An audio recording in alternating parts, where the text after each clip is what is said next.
Hello everyone, this is Shalini. আজকে আমি তোমাদের এই লুকটার টিউটোরিয়াল শেয়ার করব। তো ফার্স্টেই আমি ফেসটাকে ক্লিন করে রিকর্ডের ম্যাটিফাইং স্প্রে ইউজ করেছি। দেন সেটা ড্রাই হওয়ার পর এখানে আমি আফলাইজার ওয়াটার বেসড ময়শ্চারাইজার ইউজ করছি। আমি যতটা পারবো প্রোডাক্টগুলো বলে দেওয়ার চেষ্টা করব যাতে তোমাদের বুঝতে সুবিধা হয়। এরপর আমি রিকর্ডের গ্রিপ প্রাইমার ইউজ করেছি। এই প্রাইমারটা তোমরা একবার ইউজ করে দেখো। এই প্রাইমারটা পুরো মেকআপটাকে ধরে রাখে এবং ওয়াটারপ্রুফও করে। যতক্ষণ প্রাইমারটা ফেসের সাথে অ্যাবজর্ব করছে ততক্ষণ আমি আইব্রোটা ড্র করে নিচ্ছি। এরপর আমি আই মেকআপে চলে যাচ্ছি। বেস করার আগে আমি আই মেকআপটা করতেই পছন্দ করি। আজকে আমি একটা ব্ল্যাক স্মোকি আই করেছি।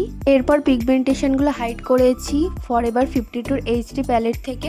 দেন সেটাকে ব্লেন্ড করে ফাউন্ডেশন অ্যাপ্লাই করেছি। আজকে আমি রিকর্ডের লুমিনিয়াস ফাউন্ডেশনটা ইউজ করেছি, শেড 02 ভারত। আর হ্যাঁ, এখানে তোমাদের সাথে একটা ছোট্ট ট্রিক শেয়ার করি। ফাউন্ডেশন অ্যাপ্লাই করার পর ডিরেক্ট ব্লেন্ডার দিয়ে ব্লেন্ড করতে চেও না। ফাউন্ডেশন ব্রাশ দিয়ে ফার্স্টে স্প্রেড করে দেন ব্লেন্ডার ইউজ করো। এতে মেকআপটা অনেকক্ষণ লং লাস্টিং করে।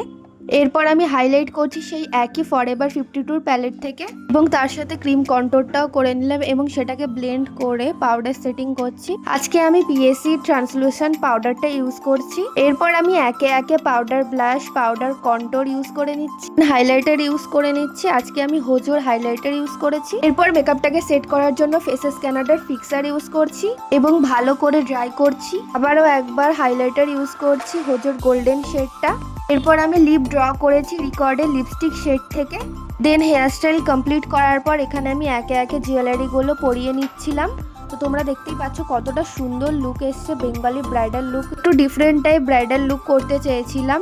এরপর আমি মাথায় ওড়নাটা দিয়ে নিচ্ছি, যেটা ছাড়া ব্রাইডাল লুক একদমই ইনকমপ্লিট। তো দেখো, এটা হলো ফাইনাল লুক। তোমরা অবশ্যই জানিয়ে লুকটা তোমাদের কেমন লেগেছে। আর নিজেদের স্পেশাল ডেতে আমার কাছে সাজতে চাইলে অবশ্যই কন্ট্যাক্ট করো। ততক্ষণের জন্য বাই।